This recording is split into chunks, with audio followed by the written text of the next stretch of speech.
Good day and welcome to Our Power is Within. I am your host, Chasmith, and I am on a mission to inspire people to take their power back and realize that each and every one of us has a healer within our own self.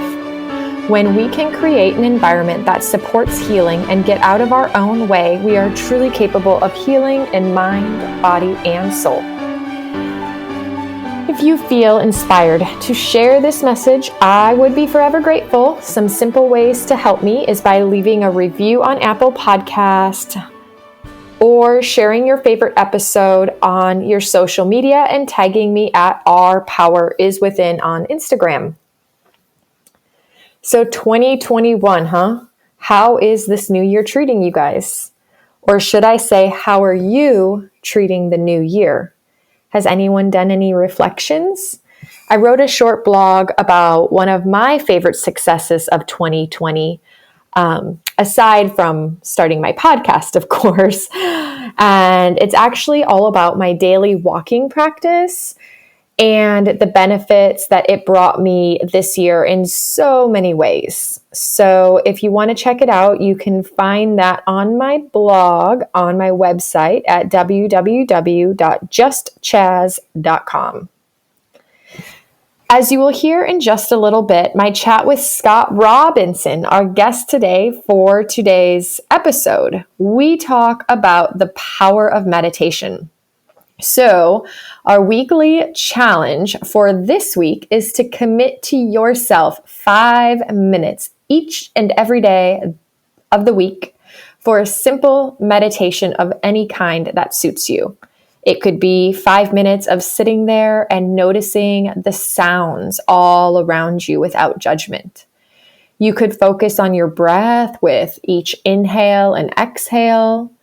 It could be a heart-centered, heart coherence meditation.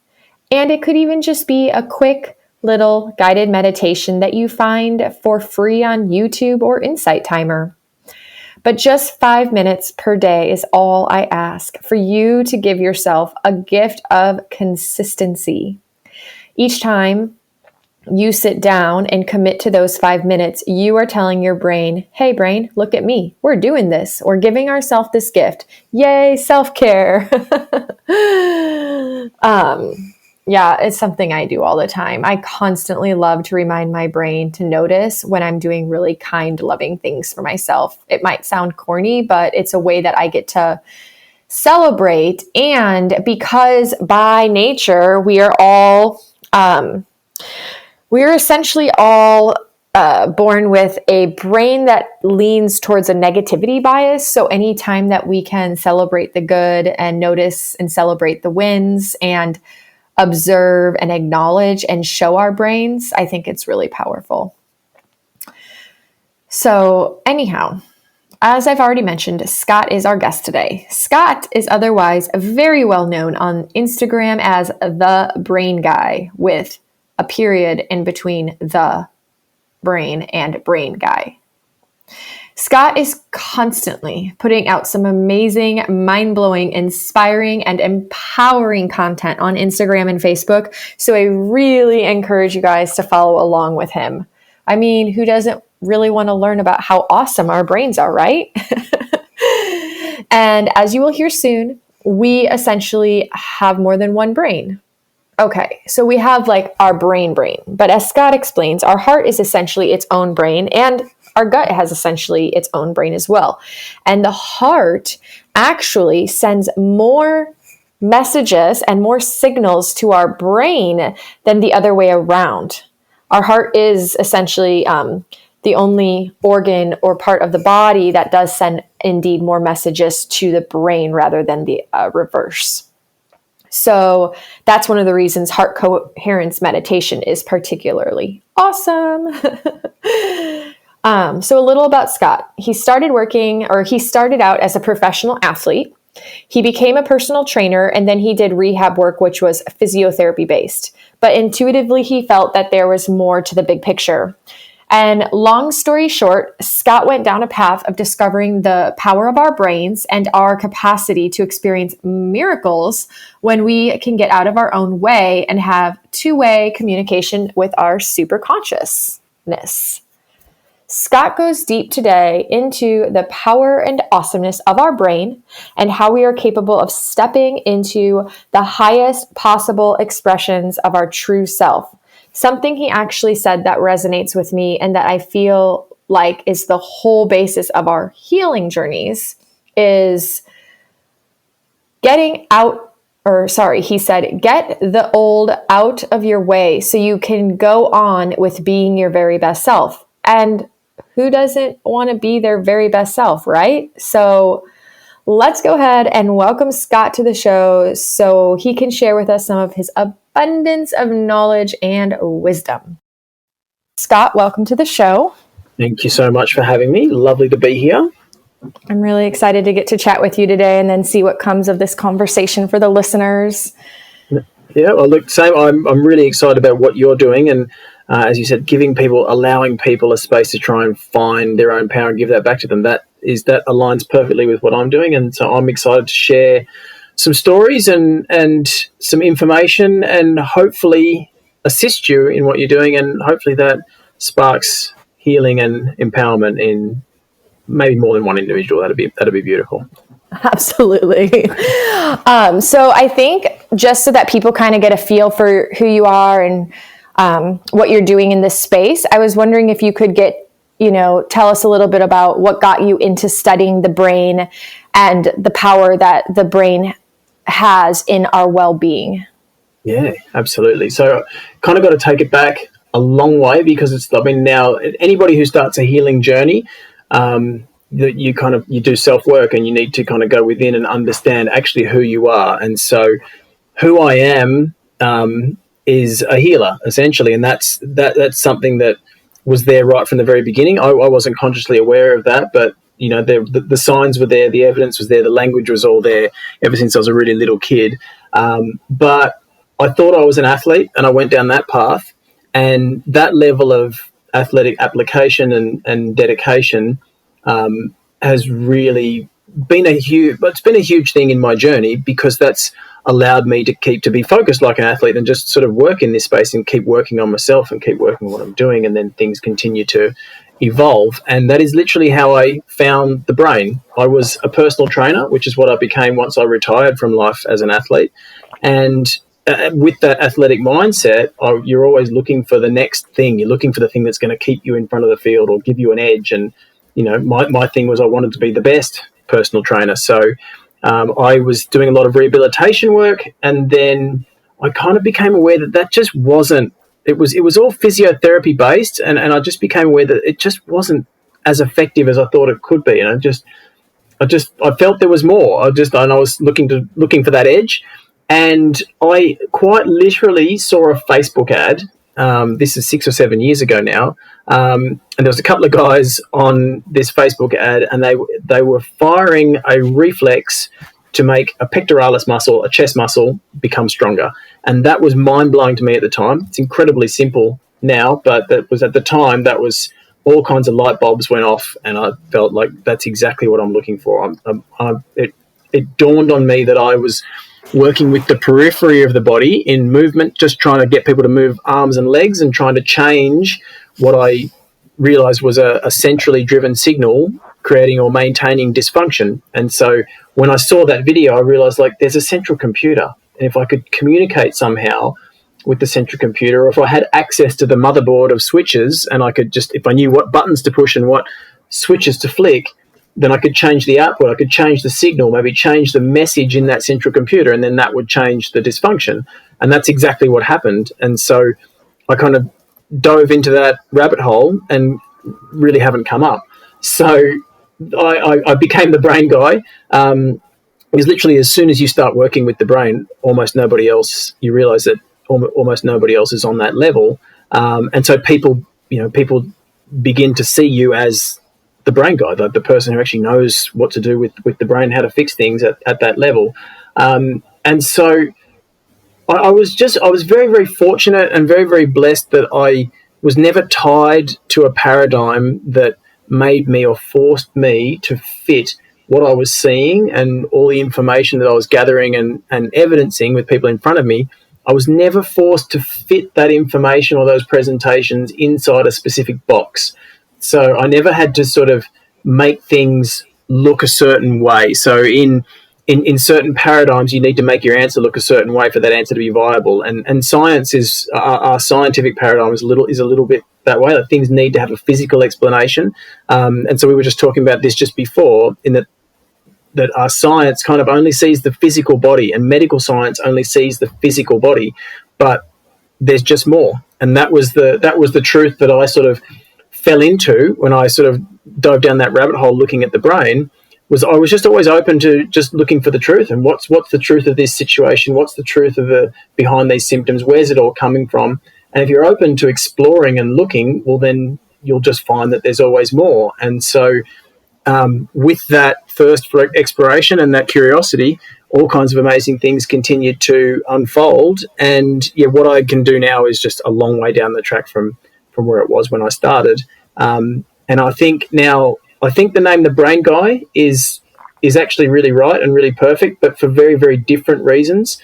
When I first sort of thought that was the name to go with, it was because I was working purely as an applied movement neurology practitioner, and I was working with brain and the neurology of the body, and so that name was right for that. But then as things evolved and there was just more and more, and it sort of you progressed into these other dimensions of the body, really the brain, as I think most people kind of see it, the brain is the bridge between the physical and the non-physical, the energetic or the spiritual, or however you want to call it and look at it. And so that's kind of where I get to exist. I get to be that bridge between science and spirit. And if I can bridge science and spirit, and I can speak a language that people can understand, because I can put things in neurophysiological terminology, and then people can accept that, and then I can help more individuals cross that bridge and actually discover their truth. And that's kind of really what we're all here to do, hopefully. I love that. I love how you explain the brain as the bridge between physical and non-physical. It does remind me a little bit about, in a sense, the work that Joe Dispenza does with kind of bridging, like science and mysticism, like making mysticism, like showing it's actually scientific in a sense. Yeah. It's just how much science is prepared to look at it, and how open true science looks at these things and looks for truth. There's a guy by the name of Dr. John DeMartini, and I quote him all the time on this because him. Yeah. So his words, look, true science I'm on board with. Fake science I have absolutely no time for. And he'd say, like, true religion, he's on board with, and religion for the masses, not on board with at all. But his words were that true science and true religion are trying to say the same thing. And there's just different languages around it, but they're trying to say the same thing. And I didn't fully understand that the first time I heard it, but it's very, very, very true. It is. It's funny because it's so true. And what happens is the fake science and the fake religion is what has created the disparity or the fight between the two, as if it's either or, and rather than like you're saying, a bridge, or it's and both, it's this and that. And so it reminds me of actually something I heard this man say just today. He was talking about common sense and leading into what is truth. And he said, truth is what you get down to when you peel back all the layers of all the shit you thought you learned. Yes, it's like, I like that. Yeah, and you're touching on something there that I have come to explain in nearly every single session that I do with people. So when we peel all that stuff back, there's literally miracles available for each of us. And I would say, and I say this all the time, I literally see miracles in every single session with people. And the only time I don't get to see miracles is when people kind of block it, because they just can't tolerate that level of positive. They can't tolerate that level of benefit, because that's going to shift their reality or their belief system just too much, and their brain just can't allow that. Or we're shifting things, we're unlocking something that seems small, but it's going to facilitate a massive change for us, down the track. But generally, miracles are absolutely available to us kind of all the time. And really, when we peel back those layers of falseness, and I would call that false consciousness. And the truth of the matter is that our civilization is actually built on a level of false consciousness, and so we are kind of swimming in a soup of limiting beliefs, and we grow up with them, and life doesn't need to be that way. So we grow up with these limiting beliefs around life needs to be hard, life needs to be challenging, like there needs to be suffering, or there needs to be pain, or there needs to be hardship between you and a good result. And there's all these levels of limiting beliefs that we're subjected to, and we just download them as kids from our parents and from those around us without question, and we look around us and everybody's living the same life, so we take that as truth. But when we begin to strip it back and we align ourselves with whatever the universal truth is, so whatever the actual truth in the universe is, then things begin to change, and I get to see that, and that's an amazing thing. So I explain it to people in this context, and we're just going to dive straight into this. This is kind of going from zero to boom in terms of crossing that bridge between science and spirit. But we can say if there's one consciousness, there's one universal mind, there's one consciousness in the universe, then there's kind of, with relative to truth, there's kind of two big moments in eternity. And we could say that there was a time when there was only consciousness. And when there was only consciousness, then consciousness just was whatever it was. There was nothing to misinterpret it, nothing to perceive it any different way. It just was whatever it was, and that was truth. And then at some point, consciousness began to assert itself. And then at some point down the track, there was humanity. And then we've got our own individuated consciousnesses, and we're able to perceive, and we're able to try and understand things. And so we perceive things our own way, and we come up with our own truths. So if I'm Sir Isaac Newton and I'm lying under a tree and an apple falls and hits me on the head, I look at that and think, okay, how did that happen? Like when I come up with a theory for gravity, and then I measure it, and it's 9.8 meters per second, and then I run all kinds of checks and balances around that, and I make that fit within the scientific paradigm that I've set up, and it all holds up, and it looks great, and it looks true, and it's perfect. And so we accept that as a law for gravity. Now, that fits perfectly with our understanding, and we all accept it.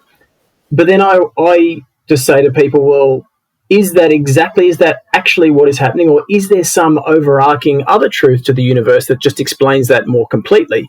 And I would just say, I don't know. I'm not here to tell you that there is or there isn't. I'm just highlighting that it's an interpretation. We've just come up with our own interpretation, and we have no guarantees over whether that is actually true or whether it's just a perception.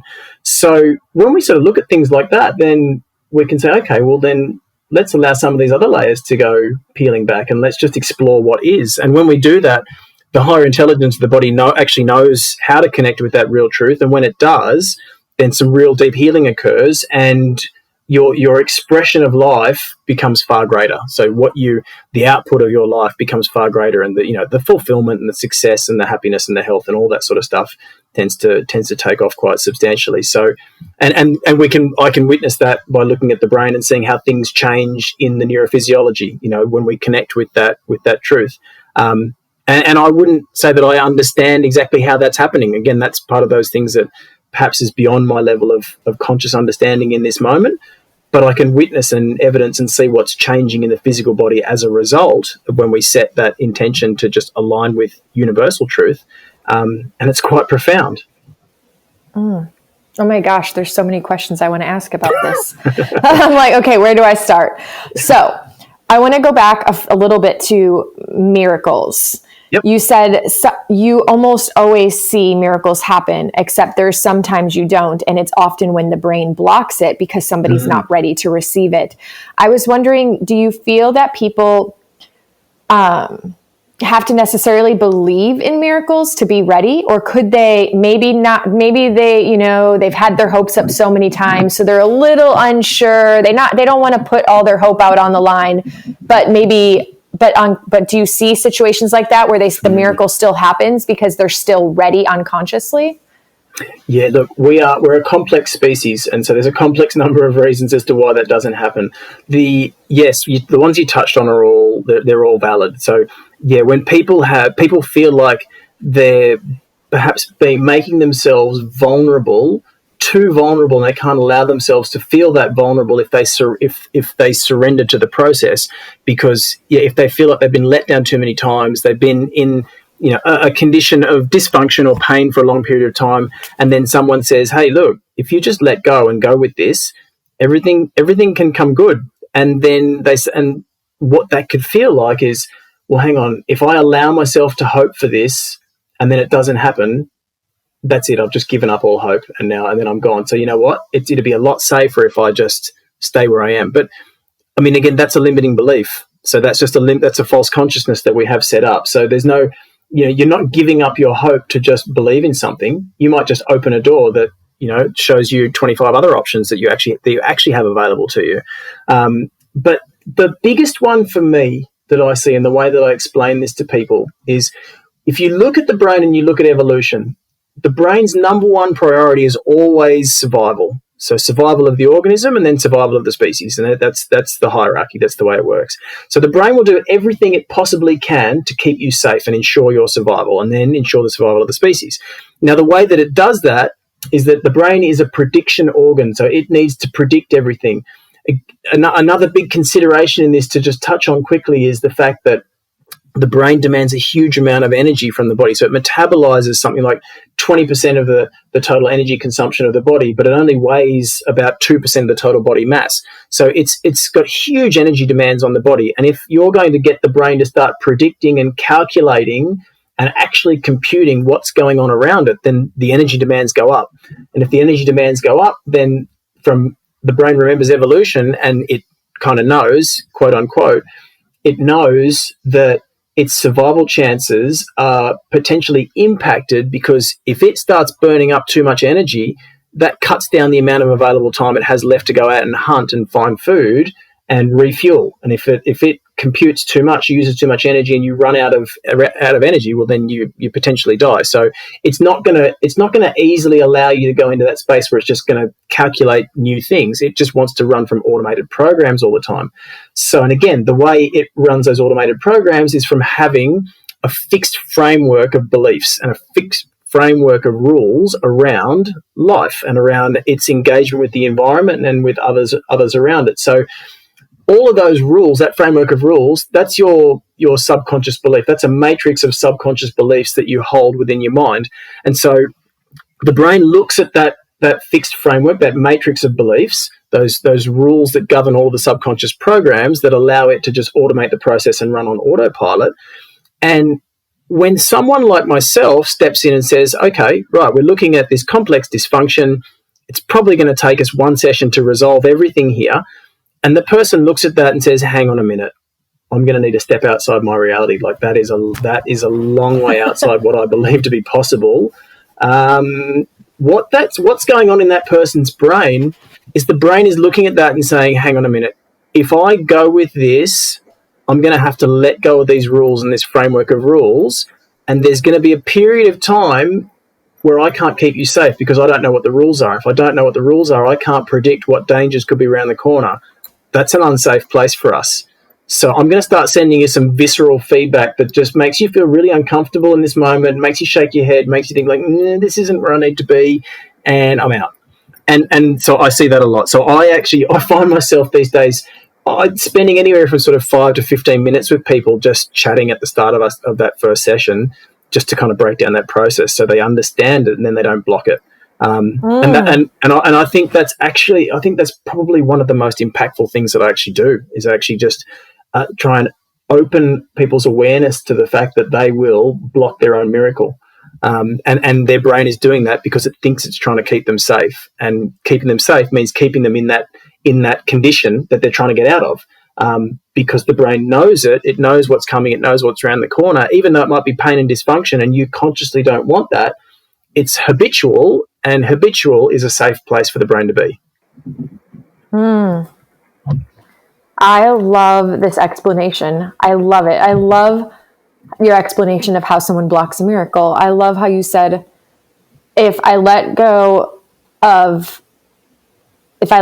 to allow the miracle, that means I have to let go of the rules. And if I let go of the rules, then I can't keep you safe. And then if I can't keep you safe, that's so awesome and so true. And so I guess when you're working with people, I mean, you figured out a system now to kind of help them overcome this block. When you're working with people, what are you seeing as the core issues? Is there a theme? Like, do people come to you for just body pain, or is it sometimes they want to elevate something, or is it emotional stuff? What are you seeing, and what are you seeing as the core issues underneath what you see on the surface? Oh, big question. So again, comes back to it. We're a complex species, and so there's any number of issues that come up. And look, I think there are some big. I would say there's some big ticket items that come up that when they come up, they're going to be somewhere very close to the top of the stack for people. So the things, when you say core issues, it's usually a cascade of things, and we'll kind of be guided to wherever the cause of an issue is, and there'll be a pathway towards breaking it down. And we're not just, this is where, so I guess probably one of the shortcomings with medical science, or like the Western medical paradigm, is that it looks at the body as a collection of parts, and a collection of parts that you can take apart and even remove some parts, and the body's not a collection of parts. Like it's a whole, and then it's not just the physical body. There's these other three dimensions as well that that is you. The words that you sometimes hear healers and other spiritual types say, you are not in your physical body. Like, your physical body is in you. And again, that was something I experienced resistance around when I first heard those words, and then the more I went into it, I was like, actually, that's really true. Okay, and it sometimes takes a little while for awareness to shift around that. But I think, I've always said that, it's all about being able to get to the cause of an issue. And something that I used to explain to clients all the time when we're just working at the level of the brain and the nervous system is, it became apparent to me very early on that we were really only limited by my awareness as a practitioner. And so anything that was within my awareness as a practitioner, we could influence and we could change. And so and then at that point, the athletic mindset kicked in. It's like, well, if I just get dedicated about expanding my awareness, we're going to be able to influence and change a whole lot of stuff. So that's a huge thing. So I guess now my awareness is a long way expanded from where it was 5 or 6 years ago. So the big things that I see that come up very often is one thing that I think people relate to is something that's called negative energy thought forms. Now, a negative energy thought form is essentially a negative thought or a limiting belief that has kind of just been with you long enough, or it's been intense enough that it's taken on an energy of its own. And so it's taken on kind of a level of consciousness of its own. And people will experience that as that negative little voice that says, you can't do this. Or, no, actually, you know what? You don't deserve that. Or, no, there needs to be worry, and there needs to be struggle in this. This can't be that easy, And so those little voices, those little words that have taken on a consciousness of their own, it's difficult to get a result in the body when you have those negative energy thought forms, or you have those limiting beliefs that are kind of underpinning a dysfunction or underpinning an experience of life. And so I'll find that those things tend to come up early on in a process as some of the first things that we need to block, that we need to clear. Another thing that is really huge, hugely impactful, and is kind of rife. The more that I've gone into it, and the deeper that I've understood it, the more I find it comes up in people and closer to the top of the stack, so to speak, is ancestral trauma. So ancestral trauma, and specifically ancestral identification. And I find this a fascinating topic to go into.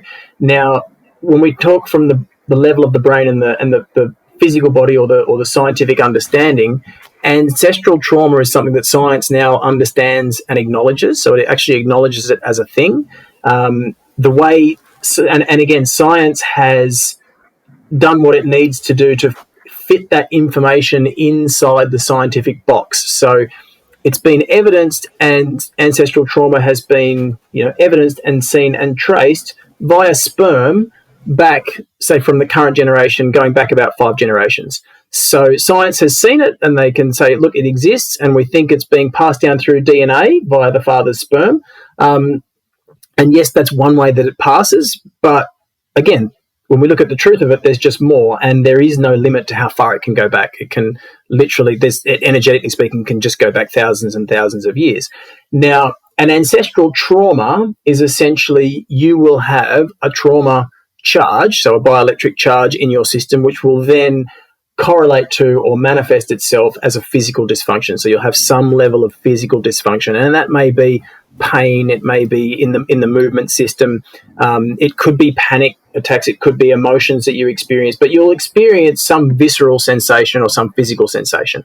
An ancestral identification is something much stronger. And so an ancestral identification is when you are identified with an ancestor, and that means that part of their consciousness is with you. So part of the consciousness, and specifically the trauma of their consciousness, or the trauma affected part of their consciousness, is with you, which means you are expressing their traumatic stress response, or you are experiencing their traumatic stress behavior. And you won't know that.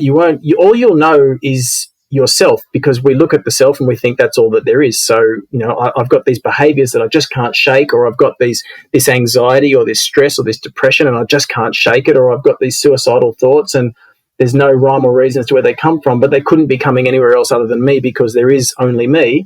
And that's the belief we have. But the truth of the matter very, very often is that it's not just you in there. It's actually the consciousness of the ancestor that's expressing itself through you. And trauma doesn't disappear at death. Trauma, in one way to say it, is that trauma it's too big to be resolved in one lifetime, or just too big to be looked at and faced in the trauma affected individual's lifetime.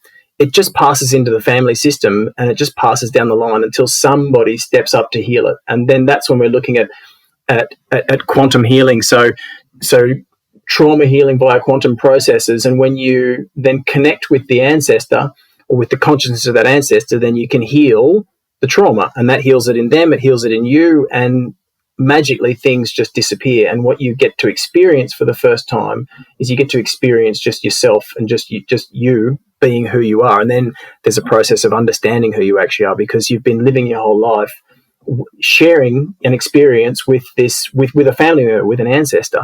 And so that is something, as you can imagine from that description, if you had, the consciousness of a trauma affected ancestor kind of occupying your space for the entirety of your life, that's no small thing. So when you clear that and you just get to be you, well, that's a huge shift. That's a huge thing. So that is something that comes up. I see that a lot. That comes up close to the top of the stack as well.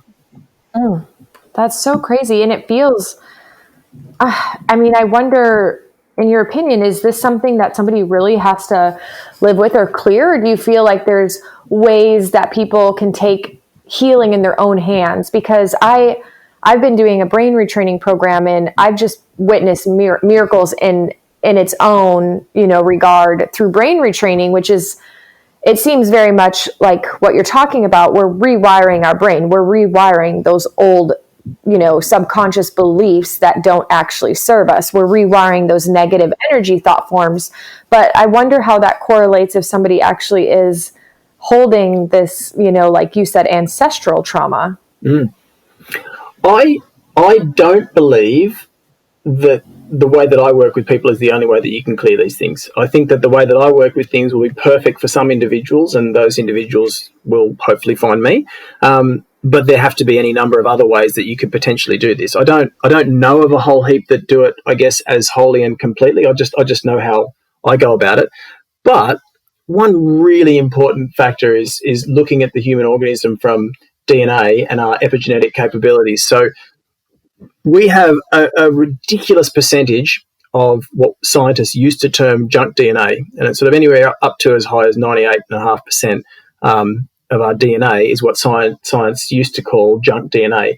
Now, that so-called junk DNA is just DNA that is available to be activated to adapt to a certain environment or a certain emotional stimulus or a certain trauma. So we are the most adaptable mammal on the planet. So we have this incredible capacity to be able to adapt and change ourselves. And in part, that's kind of how, that's one way to explain how trauma can be, like these traumatic responses can be so strong and can be passed on, because when you experience a stress, well, the body tries to adapt as best it can to that. And so it will adapt itself to a stress response. But on the flip side of that, from healing, and when you're trying to empower yourself and you're looking to try and clear yourself, heal yourself, and heal potentially family members and others of these traumas, you have this incredible ability to be able to adapt and literally rewire yourself. So I don't doubt that via that process of self-empowerment and learning and expanding your own awareness, that you can't shift, at the very least, a large part of these traumas. And I think through that process, what generally tends to happen is, as your awareness expands, you begin to see and understand potentially where your limitations are, or just where it's going to be more efficient to call someone in who's going to be able to just, move a few things for you in one session or two sessions. And you might go from one practitioner for a session, and then go back into self work and self healing, and then you're kind of your intuition takes you somewhere else to get a little bit of help. But I think that's something that expands in people as they're going through this process, because as they adapt and they improve themselves in terms of literally healing and kind of up-leveling their function, up-leveling their cognition and their higher level function, your intuition can improve, and you just begin to know, you begin to understand where you need to be and what you need to do. So I don't doubt that just via that process that you'd be able to shift a huge amount on your own. And then there's probably going to be moments where you would just have an awareness that, you know what, I think I just need to investigate this particular modality, and you'll be able to sort of streamline your own process and get through it probably, a whole lot quicker than a lot of people who just commit to one particular modality and just stay there hoping for a result.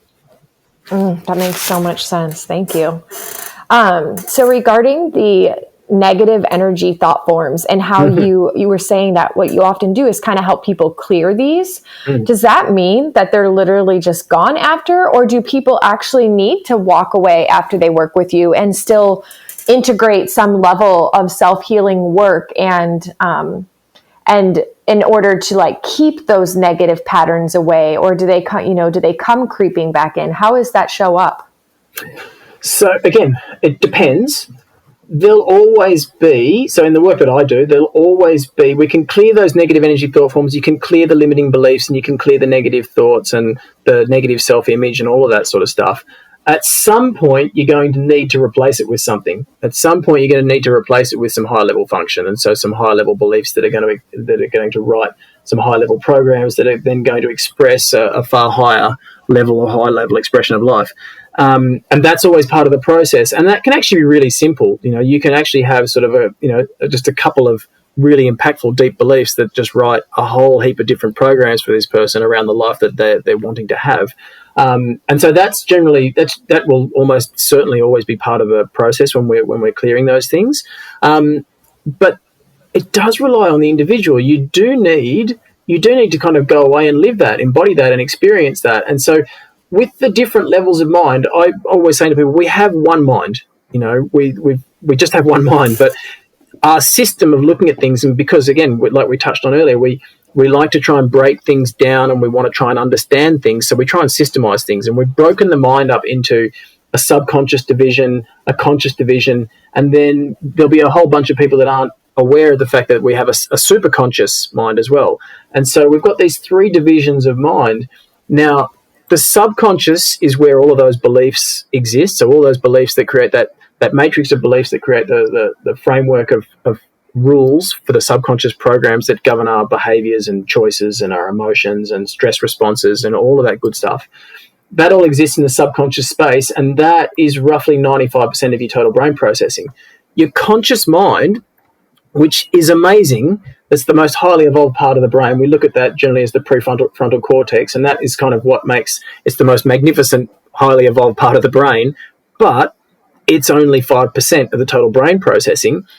That's that's only a small part, but it remembers the habit. It will remember, in the absence of those negative energy thought forms and in the absence of those limiting beliefs, when you experience what was a previously stressful stimulus, or you experience a person who used to previously sort of dampen your self-confidence or make you feel less than yourself, when you've removed those limiting beliefs and those negative energy thought forms, and you no longer look at yourself, or you no longer feel sort of down or bad about yourself, but you encounter that person who previously triggered that in you, and that stress response isn't there, the conscious mind will be searching for something, because you don't have, if you haven't put a new program in, then you won't have an automated response set up. You won't have a new behavior set up around how you react in that situation.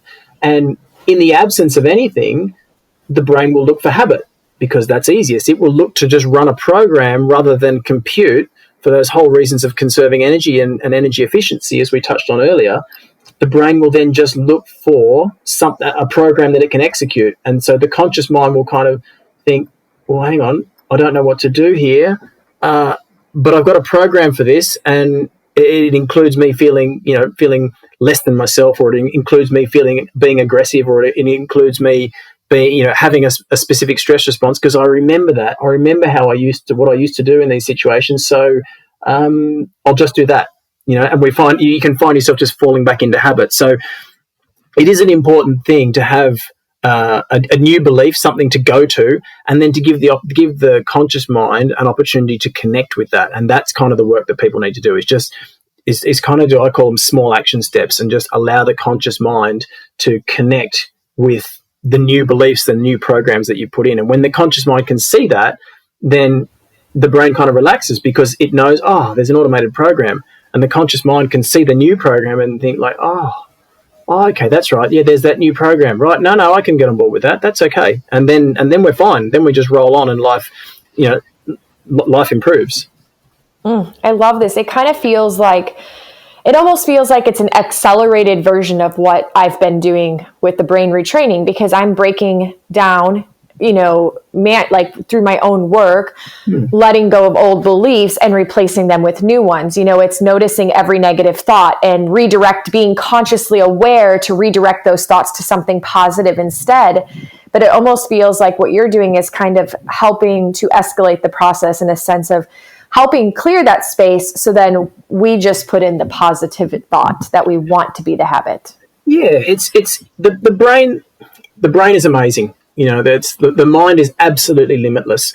And if we just this is what we were saying before, if we just align with that, what's actually true, the universal truth, which is that limitlessness, and we just kind of get out of our own way, that limitlessness can just take over. And the speed of things is absolutely phenomenal. So I explain it to people in this context. I haven't actually been to a Tony Robbins seminar, but I've seen YouTube clips and social media clips and everything, and there always seems to be a lot of energy in the room. There's a lot of people jumping up and down, and there's noise and shouting, and people are really saying that there's massive motivation, and we're going to have big dedication, and we're going to go out and we're going to change the world, or we're going to change our lives, and it's all around that energy. And I think in that scenario, I think that's right, because at that point, all you're accessing is that 5%. You're accessing the conscious mind. So when you've got the conscious mind, you need massive motivation, you need huge dedication, and you can't afford to put a foot wrong, because the subconscious mind still holds on to the habit. And what you're doing via your massive action and your motivation is you're just producing conscious actions that are hopefully over time going to overwhelm the subconscious to the point that it just gets on board with these new programs. And so you just can't afford to put a foot wrong. So it's a challenging process, and it's one of the reasons why I think a lot of individuals aren't able to do it, because it just takes a level of dedication that's beyond most people. And so the people that can actually do it, I think you end up seeing them on goldcast.com, and there's these inspiring stories of these amazing individuals who've gone and done these amazing things literally just with the conscious mind and being dedicated. The way that I describe it is, imagine if you're going to plant a tree. So where you are, you guys have oak trees over there in the States. Oak trees are a pretty big tree, right? Mm-hmm. Yep. Okay, so an oak tree is a big tree, but it starts from a tiny little seed. So if you're going to go and grow a massive oak tree, you start with a tiny little seed, you plant you plant that in the ground. You just make a small hole, plant that in the ground, cover it over, and you kind of walk away. And nature does all the hard work. Like, nature's going to provide the sunshine. It's going to provide all the nutrients from the soil. It's going to provide all of the physical mass, that's all the molecular mass that's going to grow this enormous tree that might be 50 meters or more high. And really all you need to do is just come back and water it once a day. So that little seed is the seed kernel of thought. If we can plant the right seed kernel of thought in the mind, in the right place and kind of at the right time, life will just take care of all the heavy lifting for us, and the subconscious mind will create the behaviors and create the reactions that will just carry us to where we want to go. All we need to do is just come back and allow the conscious mind to connect with it. So we just need to water that belief kind of once a day, and amazing things can happen. So we can kind of take the work right out of things if we just unleash the mind, let it do what it knows how to do, rather than us trying to force the mind to do what we understand that it does. And so I think that's probably my thing, is just kind of try and get out of the way and just really stand back and appreciate how amazing the mind is, and just let it do what it's supposed to, what it knows how to do. Right, when it's not running from its conditioned response, conditioned exactly. behavior. So this is a good segue into asking this question. If you, like the work you sound like, it sounds like the work you do is amazing, but if you had somebody who couldn't afford you or couldn't afford to go to somebody who does the kind of work you do, how would you guide them into taking the next steps for them to still be empowered to create change themselves? Yes. Okay. So this is something, again, I touch on this a lot of times, because I have a lot of people who reach out, ask for help, and then for whatever reason, it doesn't feel right, or they just, they want to go it on their own. And I think that's beautiful. So it depends on the condition. It depends on what they're looking for. But if we're talking about beliefs and mind, and we're talking about limiting beliefs just not giving us the expression of life that we're desiring, then where we can connect with that is through meditation. And so I advise for people to begin kind of a meditation journey, or just begin a meditation practice. And you can start with little guided meditations. You can start with heart rate coherence. So the HearthMath Institute is a wonderful resource to dive into. And you can start with these little 3-minute, 5-minute, 8-minute meditations, and you can connect the heart and the brain. And when you cohere the heart and the brain, then you remove entropy from the body, and so the body begins to communicate, and then you can actually get that guidance, that intuitive guidance from the heart, and the brain can understand that. So it's an incredible thing to understand that the heart sends more information to the brain than the brain sends to the heart, and that didn't fit within our classic understanding of how the body worked for a long time. So the classic understanding was that the brain was the master control center. And if it's the master control center, then everywhere in the body should be receiving more information from the brain than the other way around. But the heart has its own brain, and the heart kind of just knows. So that's for me, that's the first step. If you can find stillness, which is what we find in meditation, stillness is where you can connect with truth. And in stillness, if you can then make sure that you have coherence in the body, well, then you'll have that access to the guidance and the intuition that is available to all of us. So that's a really simple place to start. And then you just begin to place your conscious attention on it. If you can place your conscious attention on that which you're seeking, which is truth. So you might just have a little mantra, which could be a question of like, what's the truth of this situation? Or what serves my highest good in this situation? Or what is it that I need to do that progresses me along the path towards my highest purpose? Or what is it that I need to do in this moment that serves my greatest healing? So you might have one question that you just use to garner your attention. And so you can use that question, place your attention on your situation, get still, allow yourself to connect with the truth. And that truth may not come to you consciously. It may take time for you to understand it. But as soon as you place your attention on it, the answer will be there. The information will be there. And if we know that, we can accept that, then your body will be responding to that. And you don't have to consciously be aware of that or feel anything. You can just allow that to happen. And this is exactly what happened to me working within applied movement neurology and then working in this space. When I first started working as a practitioner, I started getting all of this strange feedback that I was feeling in my body from the people that I was working with. And it was way outside the confines of my reality. So the reality that I had set up at that point did not include me being able to feel other people's pain or other people's visceral sensations, and it really scared me. And I really wanted to do this work. I thought that I thought that I should be able to be good at it, but I wasn't prepared for that, and I was scared that I might get cancer or some disease or some dysfunction that I didn't want, and I had no control over. And I kind of took a step back from that and just thought, you know what? I don't understand what's going on, but I'm just going to treat this like every other thing that we do when we're trying to train the brain. I'm just going to place my attention on it, because if I place my attention on it, at some point my brain is going to understand that, and then at some point down the track after that, that information and that understanding is going to filter into my conscious awareness. And once I have conscious awareness of it, then I'll be able to work with it and do what I need to do with it.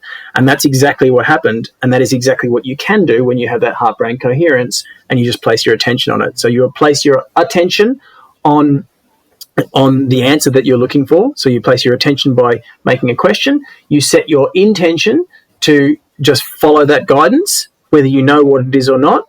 And then that's what will be happening below your conscious level of awareness in the body. And then at some point down the track, that limited little 5% that we have in the prefrontal cortex will catch up, and it will start to understand it. And then we call that intuition, and we call that understanding. And so you can actually start training your own intuition, and you just need to be prepared for the fact that you might experience no feedback for a little, no conscious feedback for a little while. I love the words of Anodea Judith, who said, I remember her saying, start a conversation with your higher self. And she said, if you want to connect with your higher self, start a conversation, start a regular dialogue and a regular conversation. And it might be a one-way conversation for a while, but at some point you'll get an answer back. And that's that in more esoteric spiritual terms, she's describing the exact same process that I'm just describing via conscious attention, intention, and heart-brain coherence. So and again, that's that for me. That's that bridge, being able to be in that space where we can just put a language to it that people can kind of accept and go, okay, right. So if there's something in the brain and the heart, and I can accept that, okay. And then before they know it, they're actually connecting with some truth, and dysfunctions are starting to dissolve, and their life's improving. Yeah, and I think what happens, unfortunately, sometimes is, there might be someone like, no, I tried that, it didn't work. And I think a lot of us just kind of quit too soon. We don't stay on the path of, that one-way communication long enough while we're waiting for that other, the guidance. And also, in my experience, sometimes it doesn't come the way you think it should, Exactly. like we're talking about communicating with higher consciousness here. So it's not like it's just going to, you're not going to hear this loud, distinct voice of the opposite sex or, whatever sex you imagine talking to. I mean, maybe that's how it comes through to some people, but it's not the way it's always going to express itself. It might show up in so many different ways. It might communicate in ways that, unless we're really aware and trusting and looking for it, kind of like you said, having the intention of the trust to be aware of it, and notice it and hear it. Yeah, it will be however is actually truly perfect for you, but that doesn't mean it will be exactly how you project that you would like it to be for you. Right. So I've always said, I look at guys like Anthony William, the medical medium, and I look at what he's doing and I think he's amazing, and I look and I think we're probably healing people on a similar kind of level, but he does it via food, and he's always had this auditory guidance, which I think is amazing. And for me, that's just not my frequency. I've looked at food and I've looked at nutrition and everything, and every time I've kind of gone there, my guidance has been, not for you. It's not your thing. Yeah. You can heal people via the brain and via intention and all of this stuff, and you can do amazing things in that space. But if you try and go with food, it's just not your frequency. So, okay, so he can do that with, and I've always said with him, with his auditory guidance, I was wanting that and just desperate to have that for the longest time. And I used to say all the time, like, that'd be a lot easier if you could just have a voice talking to you, telling you this stuff. That'd be a lot easier. But that's for whatever reason, that's just not, where my intuition or where my guidance is kind of meant to come from. So it's just sort of sitting back and just allowing what's actually true and what's right for you to be, and it'll be whatever it's meant to be, and if we can sort of just step back and allow that, well, then we can get the most out of it and it'll be perfect. Yeah, absolutely. And so you work with all sorts of people, from whether it's people trying to upgrade their kind of mindsets or people who have chronic pain and illness. And you even work with athletes who want to upgrade, don't you?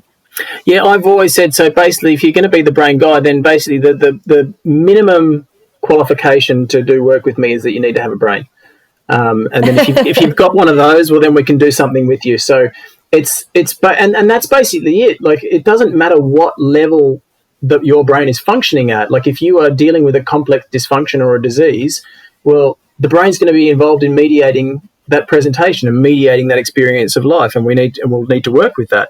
If you are already an athlete and you're sort of at the Olympic level, well, you're looking for that last hundredth of a second, and is there some level of limiting belief in your system that is just holding you back from that last little 0.5%, and almost always there will be, and it might, wherever you're held back, it could be in the neurophysiology, it could be literally in an energetic dimension, who knows, but there's always a higher expression.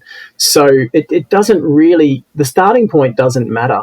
The end point for each of us should be the same, which is our highest possible expression, and it's just we start from wherever we're at, and that's it. Then we just progress from there, and it's whatever's right for the individual. I've got people who come to me and they're just looking for healing. They just want to get out of pain. We're like, okay, we can just do that. And then a lot of people, come to me with nothing apparently wrong. They don't experience anything. There's nothing acute or dramatic in their life that's wrong. But there's a vague sense that their life just isn't what it could be or should be. And then when we go into things, there's just a bunch of things. There's a bunch of beliefs that we need to shift, and we just need to take the handbrakes off. And again, take the handbrakes off, amazing things can happen. So the starting point is just meet people wherever they're at, and then the end point is hopefully your highest expression of life. And that's just, if you're prepared to just be on the journey, well, then you'll get there. I love that. The starting point is wherever you are at, and then the end point is your highest possible expression of yourself. Beautiful. Very well said. So, when it comes to, it's interesting because what really drew me to you initially, I love the work that you're putting out regarding just showing the potency and the power behind the brain, because especially when you get into kind of athletics, you see, especially in the fitness world, you're just seeing so much. I mean, obviously there's an emphasis on the body, but I love that you're always showing us that you can, that your brain also needs to be upgraded, in order, you talk a lot about, you brought up a lot about, just various things like foam rolling and accessing mobility, and how, we might be able to stretch and foam roll for, if we're like, and what I try to work with people on is, if you're doing this over and over and over and it takes you hours every single day, all the time, and maybe you get some shifts, but then you go right back, I don't know that life should be that complicated that you have to foam roll and stretch for 3 hours a day every day to be mobile, So what's your take on that? Well, yeah. Well, I think my take on it is that that's just sort of people staying within their conscious level of awareness. As in, I've been told that there's these self-release devices and they're good. I don't really know much about them, but I see other people rolling on them, and I think I'm supposed to sort of go and sit on a spiky ball, and stick that into my backside, and that should make magically make the muscle sort of release. And if I roll up and down on this roller over these lumps on my thigh, then that should make the pain in my knee go away. That's just conscious level of awareness where people have sort of been told one thing. And yeah, if the pattern is repeating and not going away, then it means that there's something in the system, something deeper in the system that's not being addressed, that needs to be shifted, because that pattern is just recreating itself every time you come out. And so, yeah, basically we need to sort of, again, it comes back to search for truth. Go and keep asking the questions. What's causing this? What do I need to do? What's the truth of this situation? Who would I need to see? What information would I need within my awareness to actually resolve this? And again, you place it, they sound like they're just sort of far out questions, but the truth and the answer will always be there. And if we're prepared to allow ourselves to, get still by that process we talked about earlier, then we can find that. And you might be guided to one modality, you might be guided to do your self-release work a different way. It can be whatever it needs to be. For me, it's scan the body, localize to wherever the root cause of the issue is, normalize that cause, potentially upgrade it, or just upgrade it and that neutralizes the cause in one go, and then function changes.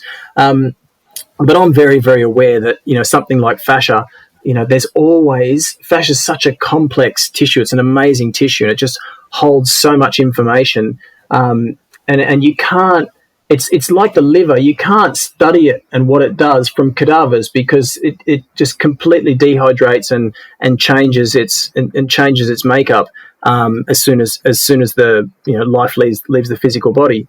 So it's difficult to understand from cadaver studies. It's a tissue that works via electricity. So you can't dissect it and then put it under a microscope and look at what chemicals are, what electrochemical, what neurotransmitters or chemical communication might have been going on in there to try and understand it, because there are only electrical signals that were actually making it work, and that electricity has disappeared once life is no longer in the body. So our understanding of fascia from that classical sense, I think, is in that, I'd throw that in that basket of false consciousness, and so you could say, when you see people rolling up and down, as you pointed out, over and over and over again, producing the same result, and literally just recreating Einstein's definition of insanity, that's false consciousness kind of playing out in action. There's kind of no truth there.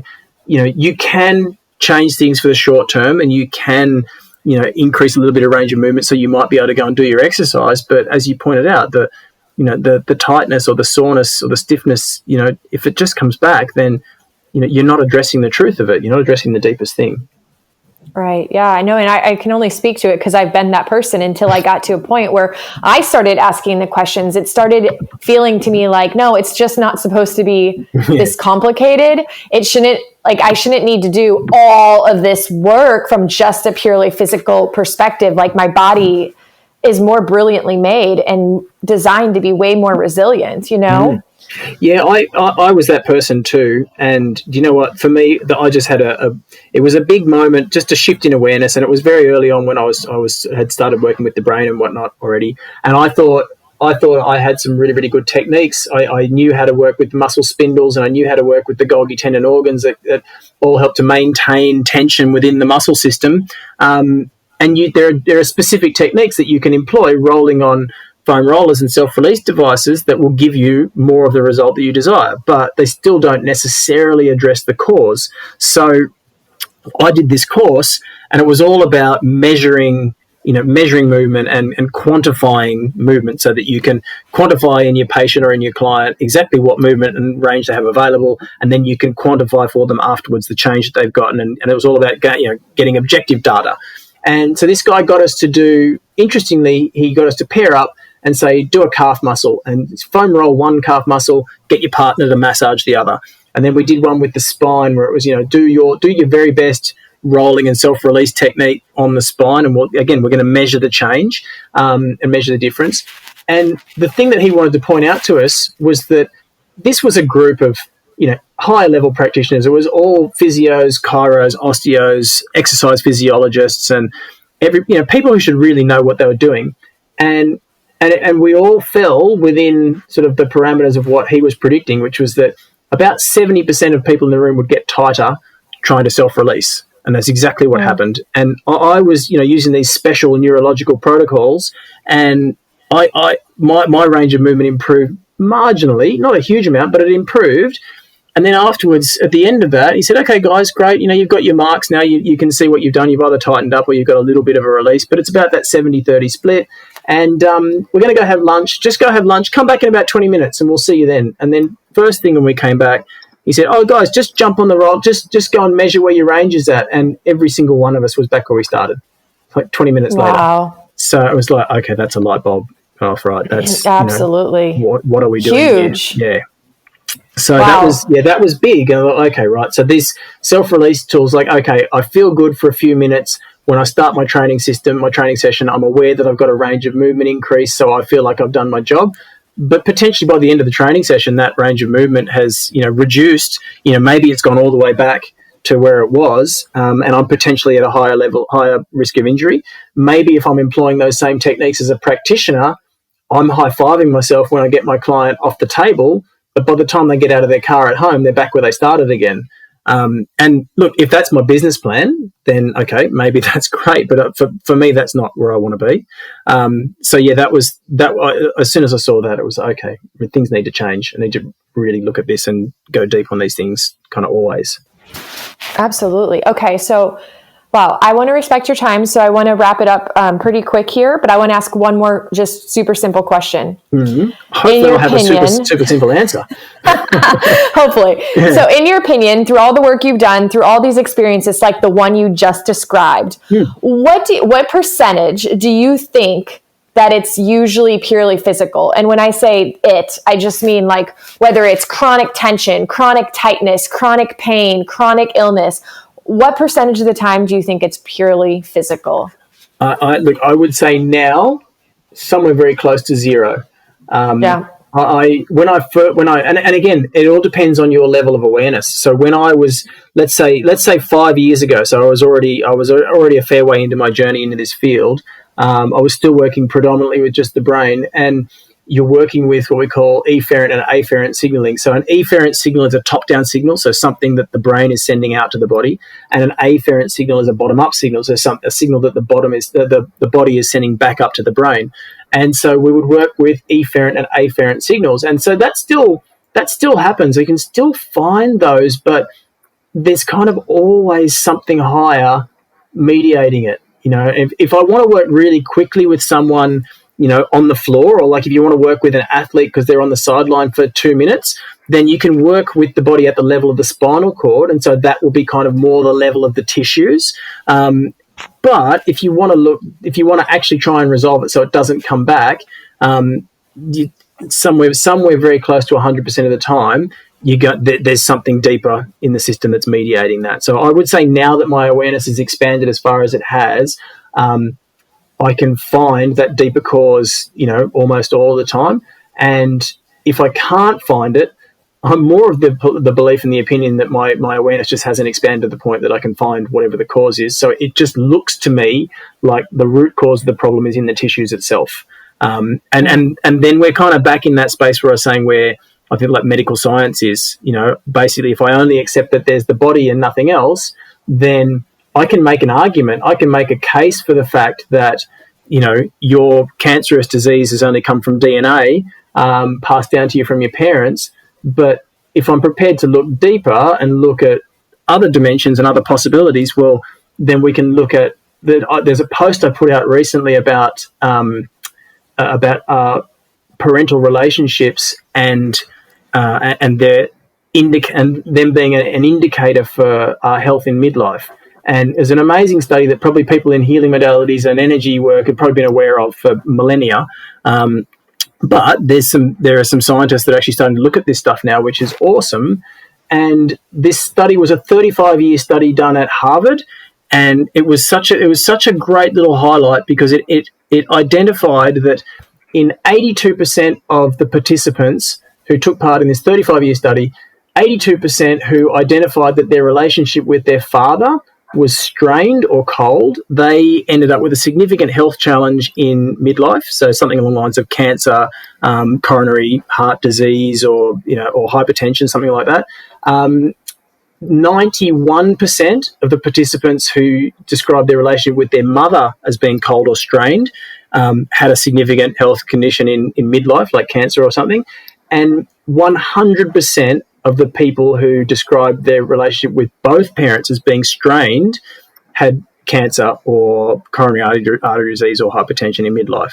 So it's a little bit of a slam dunk for the fact that there's something going on with these relationships with our parents. And what it is it's life force energy. It's our energetic relationship with the people who gave us life. And if we kind of block off that life force, well, then our health and our relationships and a whole bunch of other things suffer. But if I'm only going to consider the physical body, well, then I can make a case for the fact that it's DNA related, or that, it must be because I smoked that I got lung cancer, or that it's some other indicator that I can draw a physical line to. But if we're prepared to look for more, then we can always find a deeper cause. Absolutely. I love that study. That's crazy. It's amazing. 100%. It's an eye-opener, yes. Wow. That's crazy. Wow. Thank you for sharing that. So where can people find you, Scott? So The Brain Guy on Instagram or Facebook, and then there's a Brain Guy website. I should be on LinkedIn. I'm still trying to get my head around that one. Instagram and Facebook, probably most active on Instagram, and then there's the website. But yeah, always available. So reach out if you have questions after this. Yeah. Yeah, I was going to say, just for the listeners, if anyone's like, I'm curious, I want to know what this guy does. Do you do only in person or do you do distant work? Yeah, so I work via Zoom, so I see people all over the world. So if you happen to be in Sydney, Australia, well, then I can do face-to-face. But yeah, the bulk majority of my work these days is online. So people just sort of reach out from wherever, and yeah, we can complete the session via Zoom. And there's not a lot that we can't affect. There's no real discernible difference. Awesome. Thank you so much for being with me today and for sharing all this wealth of knowledge and wisdom, and giving people some just opportunities to expand their consciousness and, think above what they might have known to be true before this. Listen, thank you for having me, and I'm really grateful to get to be in this space, and I love what you're doing, empowering individuals to take back their own power, because that's something that it took me a long time to understand, that turning your power over to somebody, outsourcing your power and giving it to a doctor who's just going to give you a pill. And I guess if I could leave you with this one thought, it would be that what I get to see every single day is that magnificence of the brain, the magnificence of the body, and you actually have everything that you need to heal within you. Like, you actually have all the answers, you have everything that you need. And really all I do is just help people get out of the way. So that's my elevator pitch, is that I just help get the old you out of the way so you can just get on with being your very best self.